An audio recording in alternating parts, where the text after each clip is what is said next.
जाने क्या हुआ जब हम एग्जामिनेशन हॉल में गए, हमें समझ ही नहीं आया कि हम पेपर कैसे अटेम्प्ट करें। हम एमसीक्यू पहले करें, हम केस बेस्ड क्वेश्चन पहले करें, हम क्वेश्चन अगर अटेम्प्ट कर रहे हैं तो किस तरीके से हमको आंसर लिखना है, ये बहुत सारी कंफ्यूजन हमारे दिमाग में थी।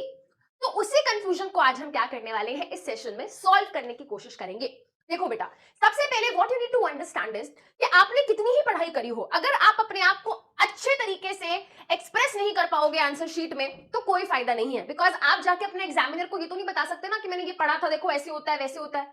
टीचर या जो भी एग्जामिनर आपका पेपर चेक करने वाला है, वो आपको जज करेगा purely on the basis of your answer sheet, right? तो आपकी आंसर राइटिंग स्किल्स, आपकी टाइम मैनेजमेंट, आपका पेपर प्रेजेंटेशन, ये सब क्या है, बहुत ही इंपॉर्टेंट फैक्टर है ये डिसाइड करने में कि आप क्या स्कोर करने वाले हो।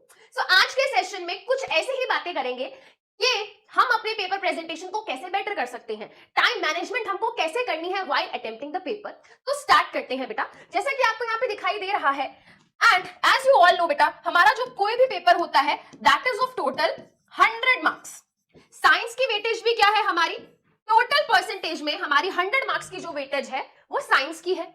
अब साइंस जो एज अ होल सब्जेक्ट है, हम सभी को पता है, जो डिस्कस करनी है मुझे वो है टाइम मैनेजमेंट। क्योंकि हम सबसे बड़ी गलती क्या करते हैं बेटा, हम अपने टाइम को ढंग से मैनेज नहीं कर पाते और फिर उसके बाद हमको होती है ढेर सारी डिसअपॉइंटमेंट। ठीक है, डिसअपॉइंटमेंट ये कि काश उस टाइम पे ढंग से टाइम यूटिलाइज किया होता तो हमारा पेपर ना छूटता। सबसे पहली बात तो ये सोच के नहीं जाना है कि भाई 1 घंटा फिजिक्स करूंगा, 1 घंटा केमिस्ट्री और 1 घंटा biology. No, this is a wrong method, this is a wrong approach। आपको बेटा कोशिश ये करनी है कि आप लगभग 2.5 से पौने 3 घंटे में ना 2.5 to 2 hours 45 मिनट्स में कोशिश करनी है पेपर पूरा खत्म कर देना है। आखिरी के 15 मिनट आपको अपने रिवीजन के लिए बचाने हैं। और ये आप पेपर कैसे खत्म करोगे 2.5 घंटे में, ये आप तब खत्म कर पाओगे बेटा अपने पेपर को टाइम से पहले, जब आप उसको वो जो 15 मिनट मिले ना रीडिंग वाले, उनको जब आप ढंग से यूटिलाइज करोगे। पेपर को अच्छे से रीड करना है बेटा, ठीक है। उन 15 मिनट में कोशिश कर लेना है, आपको पता लगा लेना है कि भाई एमसीक्यू के आंसर्स और मुझे सबसे पहले कौन सा सेक्शन अटेम्प्ट करना चाहिए कौन सा नहीं, ये डिसीजन आपको स्टार्टिंग के 15 मिनट में लगाना है। और आप अपने उस टाइम को कितना एफिशिएंटली यूटिलाइज कर रहे हो, ये बहुत जरूरी है, ठीक है। तो ओवरव्यू आपका क्या है बेटा, वो स्टार्टिंग के 15 मिनट में हो जाना चाहिए।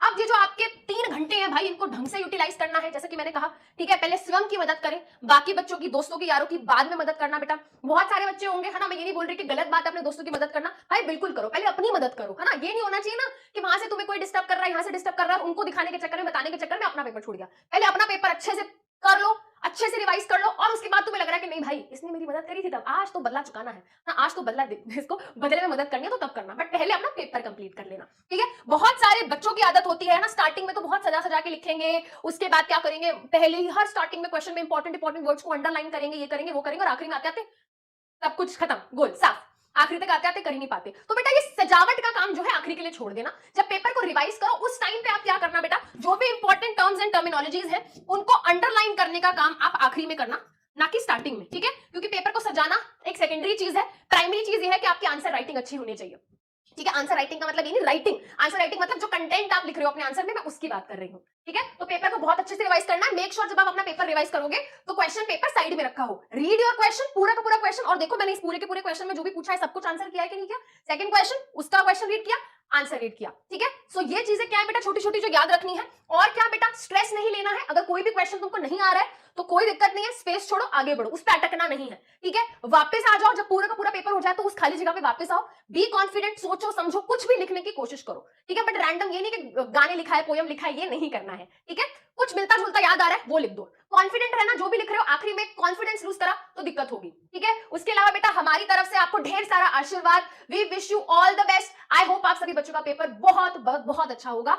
आपको ये बात याद रखनी है कि भाई मैंने पूरा साल बहुत मेहनत करी है, ठीक है, और यही मेरी वो गोल्डन अपॉर्चुनिटी है जहां पे मैं सबको दिखा सकता हूं कि हाँ मैंने मेहनत करी है, ठीक है। एंड बेटा हमेशा याद रखना, क्यों सोचे कि जीवन में क्या होगा, क्यों सोचे कि जीवन में क्या होगा, कुछ नहीं होगा जब तजुर्बा होगा। तो कोई टेंशन नहीं लेनी है कि हाय मेरा पेपर खराब हो गया, अब मैं क्या करूंगा क्या नहीं करूंगा, अब तो मेरी लाइफ खत्म, ऐसा कुछ नहीं है बेटा।